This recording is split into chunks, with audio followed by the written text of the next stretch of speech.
എല്ലാ കുടുംബാംഗങ്ങൾക്കും. ഇതൊരു കുടുംബ സദസ്സാണ്.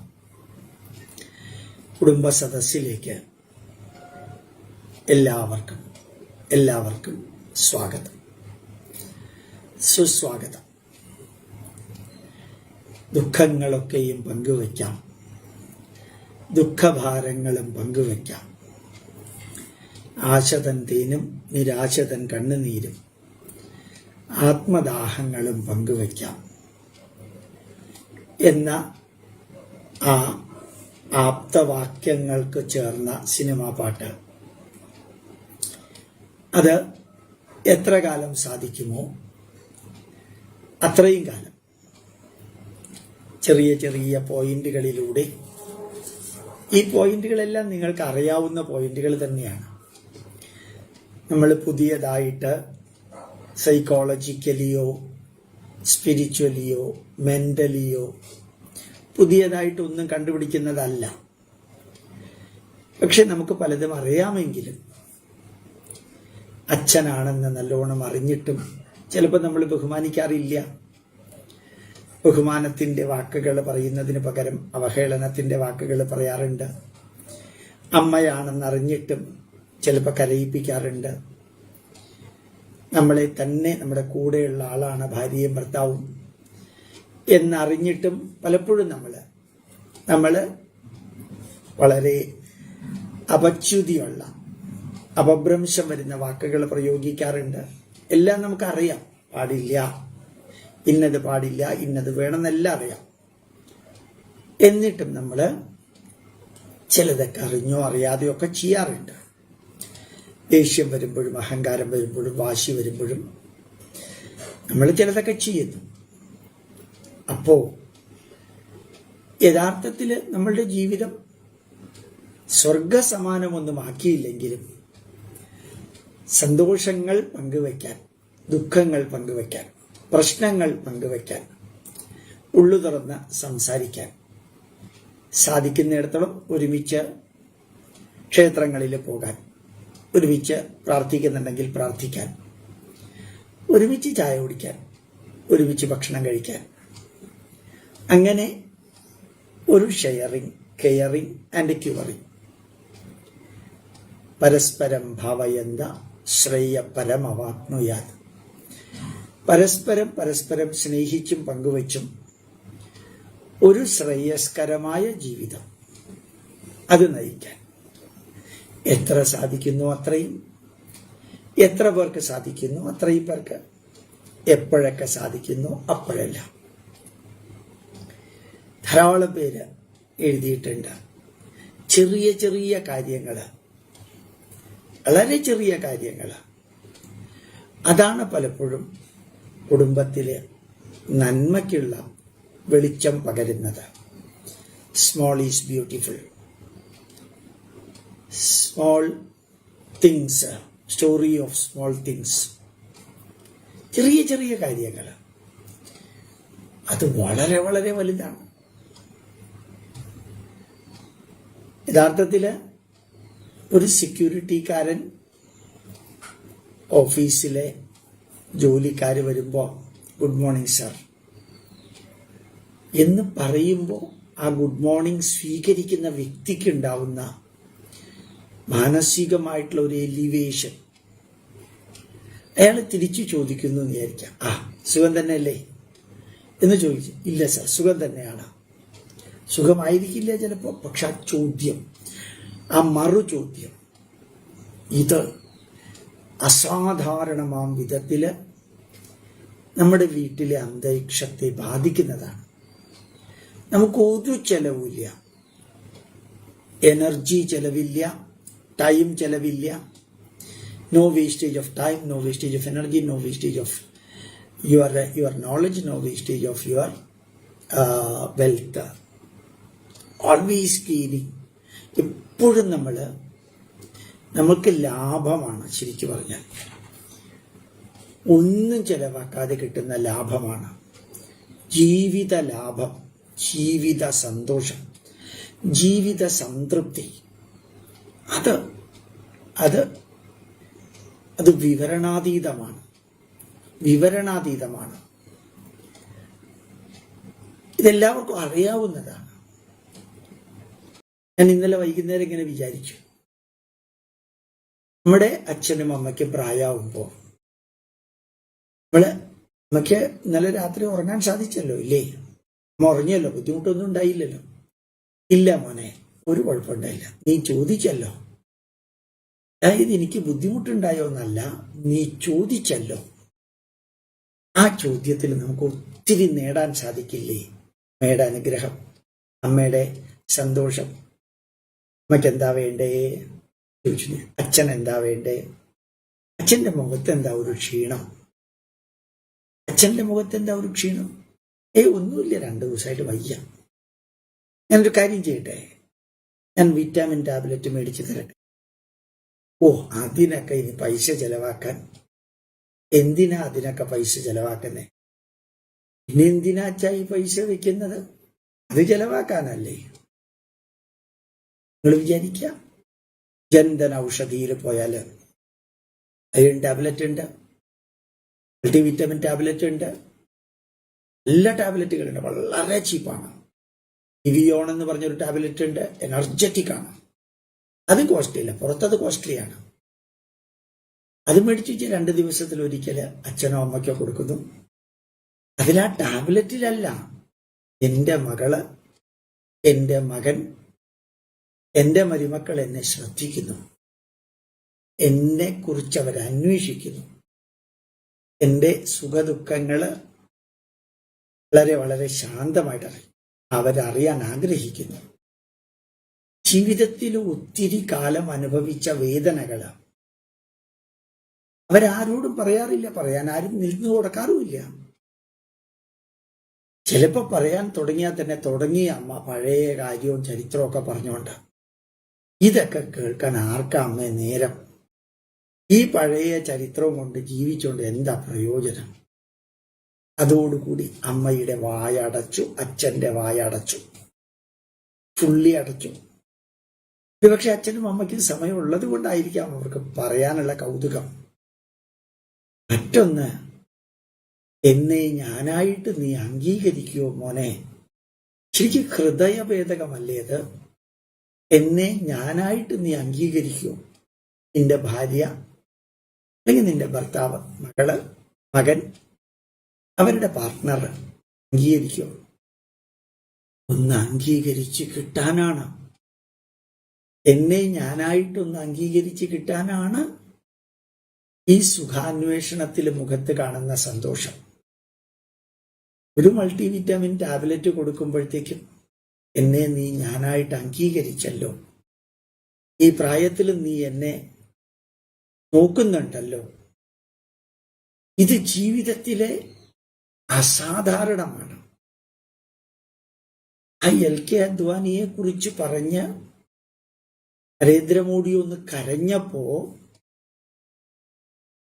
LK അദ്വാനിയുടെ മുഖം ഒന്ന് കാണേണ്ടിയിരുന്നു. അങ്ങനെ ഞെട്ടിത്തെറിച്ച് തരിച്ചുപോയി. ഇതേപോലെ അമ്മയെ കുറിച്ചിട്ട് ഞാൻ എന്നും സ്നേഹത്തിന്റെയും ബഹുമാനത്തിന്റെയും ആ പ്രതികരണം, ആ പുരസ്കാരം അത് അമ്മയ്ക്കുണ്ട്, അച്ഛനുണ്ട്. അവരുടെ അടുത്ത് നിന്നിരിക്കാം, അവരുടെ ചില കാര്യങ്ങൾ ചോദിക്കാം, അവരുടെ വീക്ഷണങ്ങൾ അറിയുക. ഞാൻ ഇന്ന കാര്യം ചെയ്യാൻ പോവാണ്, അച്ഛൻ എന്താ അഭിപ്രായം? ചിലപ്പോ ചിലർ പറയും, അച്ഛൻ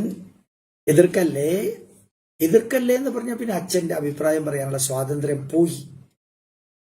എതിർക്കല്ലേ എന്ന് പറയലോ, അച്ഛൻ എതിർത്താലും ഞാനത് ചെയ്യും എന്ന് പറയലോ, ഞാൻ വെറുതെ ചോദിച്ചു എന്നേ ഉള്ളൂ അച്ഛൻ്റെ അടുത്ത് എന്ന് പറയലോ, അച്ഛൻ ചിലപ്പോൾ ഇതൊന്നും ബോധർ ചെയ്തിട്ടുണ്ടാവില്ല എന്ന് പറയലോ, അച്ഛന്റെ മൂല്യം തകർത്തു, ഇല്ലാതെയാക്കി. അതുകൊണ്ട് ഈ മുൻകൂർ ജാമ്യം എടുക്കുന്ന വാക്കുകള് ഒഴിവാക്കിയിട്ട്, കഴിയുന്നതും ഒഴിവാക്കിയിട്ടല്ല, പൂർണ്ണമായിട്ടും ഒഴിവാക്കിയിട്ട് അവരോട് അഭിപ്രായങ്ങൾ ചോദിക്കാം.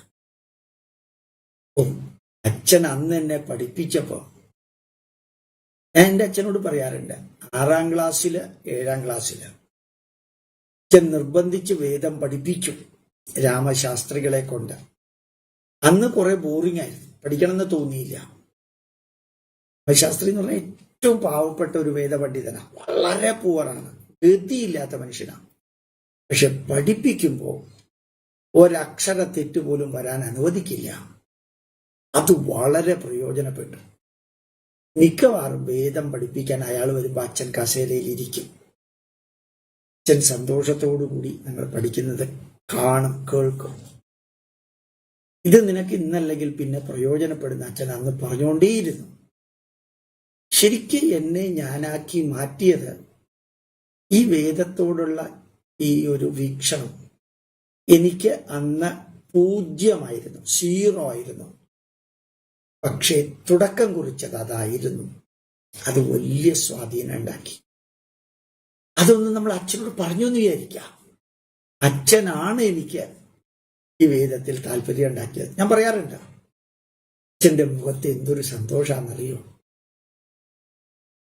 നീ അത് അംഗീകരിച്ചല്ലോ, മറ്റുള്ളവരതൊന്നും അംഗീകരിക്കില്ല. അതായത് ശരിക്ക് ഒരു അഭിനന്ദനത്തിന്റെ വലിയ പൂച്ചെണ്ട് കൊടുത്ത ആത്മഹർഷം അമ്മയോട്. അമ്മ എത്രയാ കഷ്ടപ്പെട്ടിരിക്കുന്നേ. ഞങ്ങൾക്കൊക്കെ ഇന്നൊക്കെ ടാപ്പ് തുറന്ന വെള്ളം വരും. അന്ന് ഈ ഇടവപ്പാതി മിഥുനം കർക്കടകത്തില് കിണറ്റി ചെന്ന് വെള്ളം കോരി പച്ച വിറക് കത്തിച്ച് ഊതി ഊതി കഷ്ടപ്പെട്ട് ഇതൊക്കെ ഓർക്കാനേ വയ്യ. അമ്മ പറയും, നീ ഇതൊക്കെ ഓർക്കണ്ടല്ലേ, ചിന്തിക്കണുണ്ടല്ലേ. അത് അവർക്ക് കിട്ടുന്ന ഒരു സർട്ടിഫിക്കറ്റാ, ഒരു പുരസ്കാരമാണ് അവർക്ക് കിട്ടുന്നത് മക്കളിൽ നിന്ന്. അതുപോലെ ഇടയ്ക്ക് നമുക്കൊന്ന് അമ്പലത്തിൽ പോയിട്ട് വരാം. നീ പോടാ, എനിക്ക് വയ്യ. അല്ല, ഞാൻ അമ്മ കൊണ്ടുപോവാണെങ്കിൽ വരുമോ? ഞാൻ അമ്മ വണ്ടിയിൽ കൊണ്ടുപോവാണെങ്കിൽ വരുമോ? എന്നാ വരാം. ശരിക്ക് മക്കൾ തന്നെ കൊണ്ടുപോകുമോ എന്നൊരു ചോദ്യമാണ് നീ പോക്കോ, എനിക്ക് വയ്യ എന്നുള്ളത്. ഞാൻ വയ്യ എന്ന് പറഞ്ഞാലും എന്നെ കൊണ്ടുപോകും. അവരുടെ ആഗ്രഹങ്ങൾ അത്രയേ ഉള്ളൂ. അവർക്ക് കാറ് വേണ്ട, വീട് വേണ്ട, ഒന്നും അവർക്ക് വേണ്ട. ഒരു അംഗീകാരം, ശരിക്കും പറഞ്ഞു കഴിഞ്ഞാല് ഒരു അഭിനന്ദനം, കൃത്രിമമല്ലാത്ത അഭിനന്ദനം, സ്വതസിദ്ധമായ മനുഷ്യബന്ധങ്ങളുള്ള മാനുഷികമായിട്ടുള്ള അഭിനന്ദനം. പേടിക്കൊന്നും വേണ്ട, ഞങ്ങൾ അമ്മയുടെ കൂടെ ഉണ്ട്. അമ്മയ്ക്ക് എന്ത് സംഭവിച്ചാലും ഞങ്ങളുണ്ട്. ഞാൻ ഇന്ന് അനുഭവിക്കുന്നുണ്ട്. എനിക്കിത്തിരി മുഖത്ത് എന്തെങ്കിലും ക്ഷീണമോ ഒത്തിരി ചാഞ്ചാട്ടോ എൻ്റെ മകൻ ദൂരെ നിന്ന് കണ്ടാൽ അച്ഛൻ എന്താ പറ്റണത്, എന്തെങ്കിലും ആവുന്നുണ്ടോ? അച്ഛൻ എന്താ പറ്റുന്നത്, എന്തെങ്കിലും ആവുന്നുണ്ടോ എന്ന് അവൻ ചോദിക്കുന്നു. ഒരു സാധാരണ ചോദ്യം. പക്ഷേ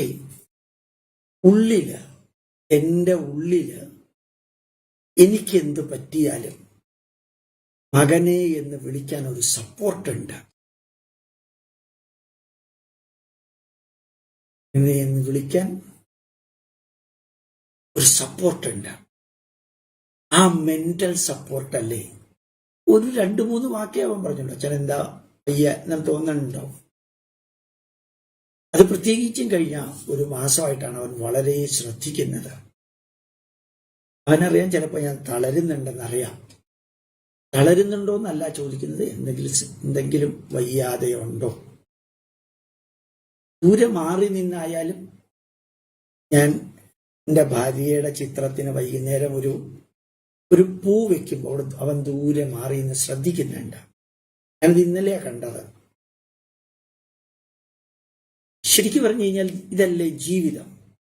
അനുഭവങ്ങള് പങ്കുവെക്കുന്നതും ഒരു സപ്പോർട്ട്, ഒരു അഭിനന്ദനം, ഒരു ചോദ്യം, ഒരു ആശ്വാസവാക്ക്. എന്തായാലും ഒരു കാര്യമുണ്ട്.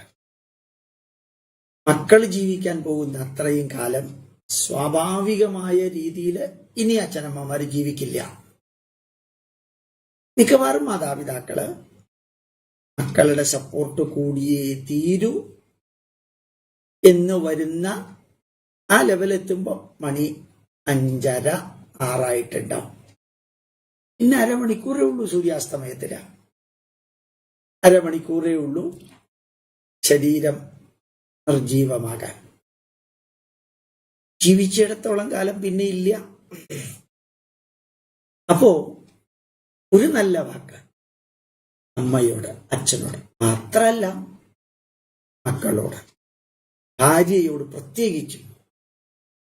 ഭാര്യ അവരുടെ അച്ഛനമ്മമാരിൽ നിന്ന് വളരെ അകലെയാണേ, വളരെ അകലെയാണ്. പലപ്പോഴും മരുമക്കത്തായ ഉള്ള വീട്ടില് ഒരു പക്ഷേ ഭാര്യയും ഭർത്താവും ഭാര്യയുടെ അമ്മയുടെ വീട്ടിലായിരിക്കും, അല്ലാതൊക്കെ വേറെയാണ്. ഭാര്യയ്ക്ക് ആശ്രയം ഭർത്താവ് മാത്രമേ ഉള്ളൂ. ഭർത്താവിനേക്കാൾ 7 ഇരട്ടി സഹനശക്തി ഉണ്ടെങ്കിലും അവർക്ക് ആ സപ്പോർട്ട് എന്നുള്ളത് 7 ഇരട്ടി പ്രതീക്ഷിക്കുന്നുണ്ട്. മനോബലം 7 ഇരട്ടി ഉണ്ടെങ്കിലും പ്രതീക്ഷകളും 7 ഇരട്ടി ഉണ്ട്. എന്താ നീ ഇന്ന് വൈകി എഴുന്നേറ്റ്? വയ്യാതെ വല്ലതും ഉണ്ടോ നിനക്ക്? ഒരിക്കലും ചോദിക്കാത്തവൻ അങ്ങനെ ചോദിക്കുകയാണെങ്കിൽ തീർച്ചയായിട്ടും ഭാര്യ ചോദിക്കും, ഓ ഇന്നെങ്കിലും ചോദിക്കണമെന്ന് തോന്നിയല്ലോ. അത് വേദന കൊണ്ടുള്ള കമന്റാണ്. പക്ഷേ ആ വേദന കൊണ്ടുള്ള കമന്റ് ആദ്യമായിട്ട് വരാൻ ഇട കൊടുക്കുന്നത് ഭർത്താവ് അന്വേഷിക്കാത്തത് കൊണ്ടാണ്. ഞാനാണെങ്കിലും എല്ലാമാണെങ്കിലും ഞാൻ ചെറുപ്പം മുതൽക്ക് തന്നെ ശ്രദ്ധിച്ചിരുന്ന ഒരു പോയിന്റ്, കറി ഉണ്ടാക്കിയ നന്നായിട്ടുണ്ട്, നന്നായിട്ട് അസലായിട്ടുണ്ട് എന്നൊരു വാക്ക്, അത് ഞാൻ പറഞ്ഞില്ലെങ്കിൽ ആദ്യത്തെ ഉരുള കഴിച്ചു, രണ്ടാമത്തെ ഉരുള കഴിച്ചു, മൂന്നാമത്തെ ഉരുള കഴിച്ചു, 4ാമത്തെ ഉരുള കഴിക്കുമ്പോഴും ഞാൻ കറി നന്നായിട്ടുണ്ടെന്ന് പറഞ്ഞിട്ടില്ലെങ്കിൽ 5ാമത്തെ ഉരുളയ്ക്ക് ഒരു ചോദ്യം വരും. എന്താ, കൂട്ടാൻ ഉപ്പ് കൂടുതലാണോ? എരിവ് കൂടുതലുണ്ടോ? നിങ്ങളെന്താ ഒന്നും പറയാത്തെ? അതായത് 4 ഉരുള വരെ കാത്തിരുന്നു നന്നായിട്ടുണ്ടെന്ന് പറയുമോ എന്ന്. കിട്ടാത്തത് കൊണ്ട് മനസ്സ് അതിനുവേണ്ടി ക്രേവിംഗ് ആണ്. ചെറിയൊരു വാക്ക് അവിടുത്തെ ജോലിക്കാരി ഗീത പറയും, എന്ത് കറി ഉണ്ടാക്കിയാലും സാറ് നല്ലതാണെന്ന് പറയും, അത് ഉറപ്പാണ്. നന്നായിട്ടുണ്ടെന്ന് പറയും, സാറ് മാത്രമേ ഇങ്ങനെ നന്നായിട്ടുണ്ടെന്ന് പറയുന്നത് കേട്ടിട്ടുള്ളൂ. ഇവള് മറുപടി പറയാണ്, അങ്ങനെയല്ല, നന്നായിട്ടില്ലെങ്കിൽ സാർ അതിനെക്കുറിച്ച് ഒന്നും പറയില്ല, നന്നായിട്ടില്ലെന്നും പറയില്ല, അല്ലെങ്കിൽ എതിർക്കുകയില്ല, മോശമായി എന്നും പറയില്ല, ഒന്നും പറയില്ല.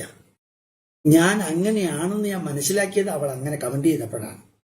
നന്നായിട്ടില്ലെങ്കിൽ ഞാൻ മിണ്ടാൻ പോകാറില്ല. അപ്പൊ ശരിക്ക് അവര് നമ്മളെ വാച്ച് ചെയ്യുന്നുണ്ടെന്ന് പറയാൻ വേണ്ടിയിട്ട് ഞാൻ പറയാണ്. അവർ പ്രതീക്ഷിക്കുന്നത് ഹൈലി വാല്യുവബിൾ, ലീസ്റ്റ് കോസ്റ്റ്ലിയാണ്, ചെലവില്ല, നന്നായിട്ടുണ്ട്. അപ്പോ യഥാർത്ഥത്തില് നിനക്കൊന്ന് അമ്മയുടെ അടുത്തേക്ക് പോവണ്ടേ ചോദിച്ചു. അപ്പോഴവിടെ ഓ ഇപ്പോഴെങ്കിലും അന്വേഷിച്ചല്ലോ എന്ന് പറയുന്നത് മനസ്സിനകത്തെ ദേഷ്യമല്ല, ദുഃഖത്തിന് ദേഷ്യഭാവം വരുമ്പോഴാണത്. ദുഃഖത്തിന് ദേഷ്യഭാവം വരുന്നു. പറഞ്ഞു നോക്കൂ, നിനക്ക് എന്താ വേണ്ടിച്ച പറഞ്ഞു, എന്താ വേണ്ടിച്ച നീ പറഞ്ഞു, നമുക്കത് ചെയ്തു തരാം. അതല്ലെങ്കിൽ നീ ഹരീഷിനെ വിളിച്ചു പറ, അല്ലെങ്കിൽ ഹേമയെ വിളിച്ചു പറ. ഞാനില്ലെങ്കിൽ അവർ ചെയ്തു തരും, അവർ വേണ്ടച്ച ചെയ്തു തരും. അവരൊന്നും ചെയ്യണ്ട, നിങ്ങൾക്ക് പറ്റുമെങ്കിൽ ചെയ്താൽ മതി. അവർ പ്രതീക്ഷിക്കുന്നു ഭർത്താവിൽ നിന്ന്. ഭർത്താവ് ഭാര്യയിൽ നിന്ന് പ്രതീക്ഷിക്കുന്നത് വളരെ സിമ്പിളായിട്ടുള്ള ഓർഡിനറി കാര്യങ്ങളാണ്. ഇവര് മനസ്സിനുള്ളതാണ് പ്രതീക്ഷിക്കുന്നത്. മനസ്സിനെ ഉയർത്താൻ, മനുഷ്യബന്ധങ്ങൾ ഉയർത്താൻ. വളരെ വളരെ വളരെ ധന്യമാണത്, വളരെ ധന്യമാണ്. നമ്മുടെ കൂട്ടത്തിൽ പ്രവർത്തിക്കുന്ന പലരും ഭാര്യാഭർത്താക്കന്മാരായിട്ട് എൻ്റെ വീട്ടിൽ വന്ന് ഭർത്താവ് എന്നോട് പറയുന്നത് പലതും ഭാര്യയുടെ മുഖത്ത് നോക്കിയിട്ടാണ് എന്നോട് പറയുന്നത്. അതായത് ചർച്ചയില് അവളെയും പങ്കെടുപ്പിക്കുന്നു, അവളോടും കൂടി ചേർത്തിട്ടാ സാറിനോട് ഞാൻ പറയുന്നത്. എന്തൊരു അനുഭൂതി അറിയോ? കാരണം മറ്റൊരാളുടെ മുമ്പില് ഭാര്യയ്ക്ക് ഈക്വൽ വെയിറ്റ് കൊടുക്കുന്നു.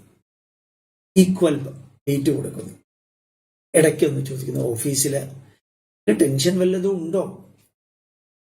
ഓഫീസിൽ ടെൻഷൻ വല്ലതും ഉണ്ടോ? ഓഫീസിലെ ആൾക്കാർ എങ്ങനെയാണ്? പലപ്പോഴും ഭാര്യമാർക്ക് ഓഫീസിലെ ജോലിക്കാരിയാണെങ്കിൽ അവരുടെ ഓഫീസിലെ ചില കാര്യങ്ങളൊക്കെ ഭർത്താക്കന്മാരോട് പറഞ്ഞാൽ കൊള്ളാമെന്നുണ്ട്. എന്താ കാരണം അറിയോ?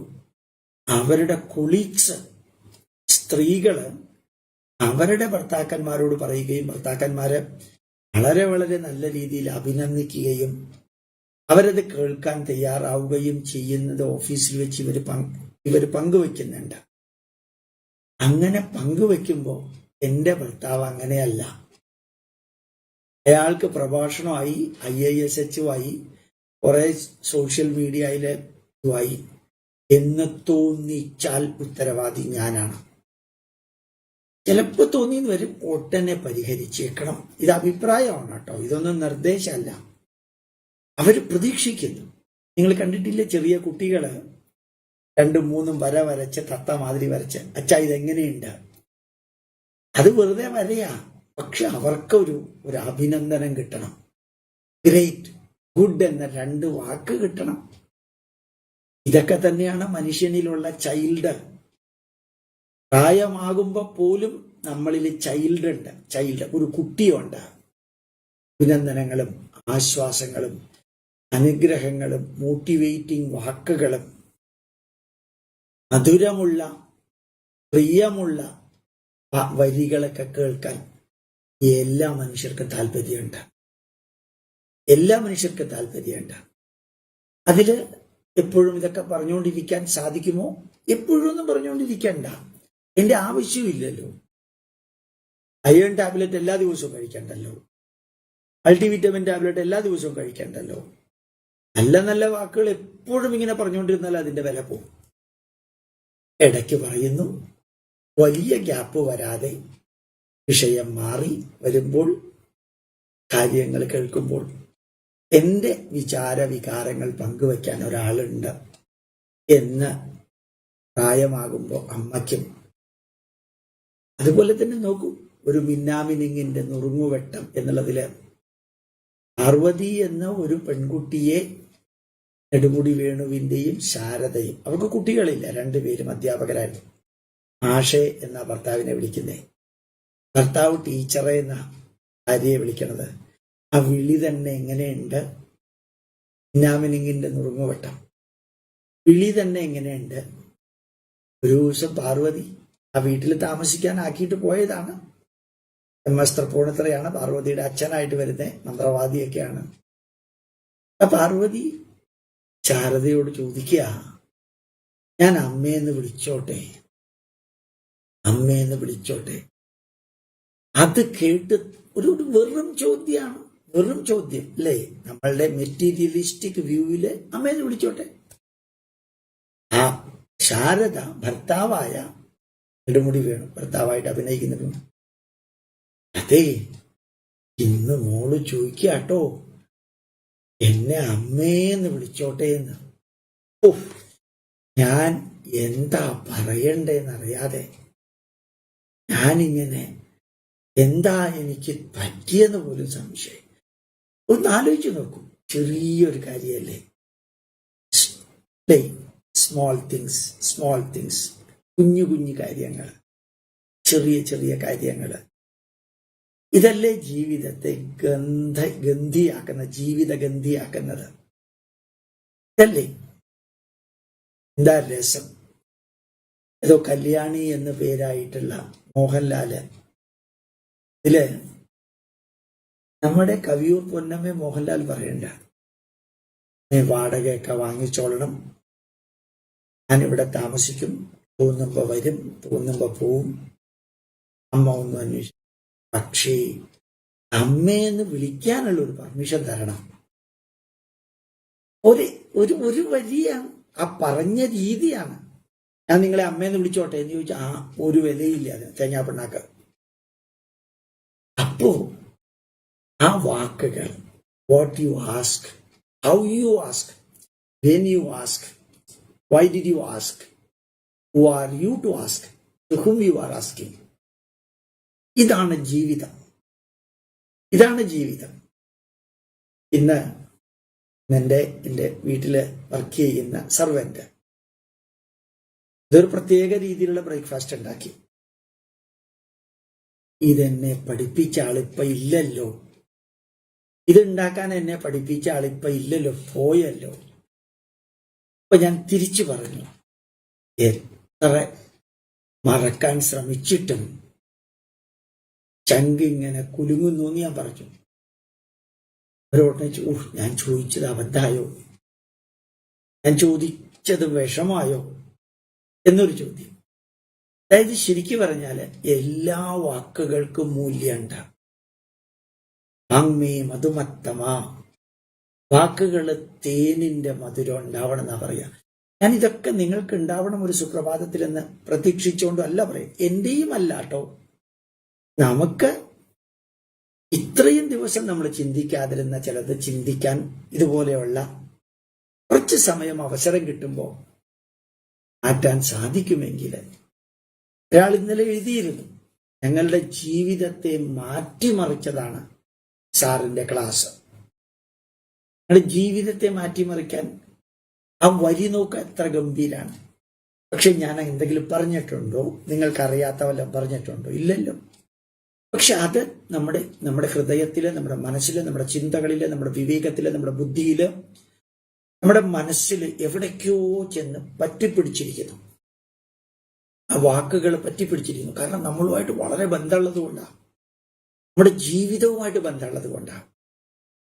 ഇപ്പൊ നമ്മള് അത് പകർത്തുമ്പോൾ എത്ര കാലം ഇനി ഈ ഭൂമിയിലുണ്ടോ, എത്ര കാലം ഇനി നമ്മൾ ഈ ഭൂമിയിലുണ്ടോ, അത്രയും കാലം full utilization of that time, ആ ദിവസങ്ങള് പൂർണ്ണമായിട്ടും ഒറ്റ വരി സ്നേഹം കൊടുത്തും സ്നേഹം വാങ്ങിയും, ഞാൻ വേറെ ഒരു വാക്ക് ഉപയോഗിക്കണില്ല, സ്നേഹം കൊടുത്തും സ്നേഹം എടുത്തും അല്ലെങ്കിൽ വാങ്ങിയും ജീവിക്കണം.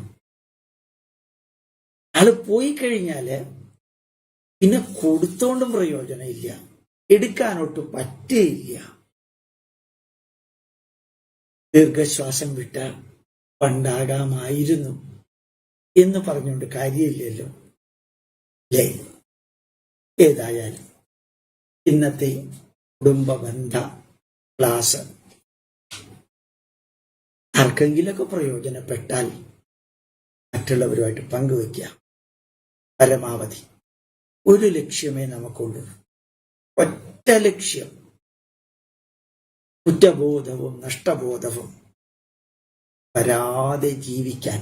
ഈ രണ്ട് വാക്കേ എനിക്ക് പറയാനുള്ളൂ. കുറ്റബോധവും നഷ്ടബോധവും വരാത്ത വിധത്തില് നമുക്കെല്ലാവർക്കും ജീവിക്കാൻ സാധിക്കുമെങ്കിൽ അത് പുണ്യം. അതിന് ഈ വാക്കുകൾ പ്രയോജനപ്പെട്ടുവെങ്കിൽ അതിനേക്കാൾ വലിയ പുണ്യം. അതിനെക്കുറിച്ച് ചിന്തിക്കുന്നത് ഭൂമിയിലെ സ്വർഗം. അത്ര എനിക്ക് പറയാനുള്ളൂ.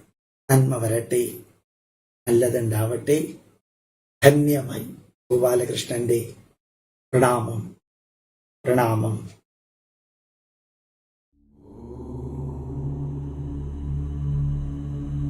കൃഷ്ണ.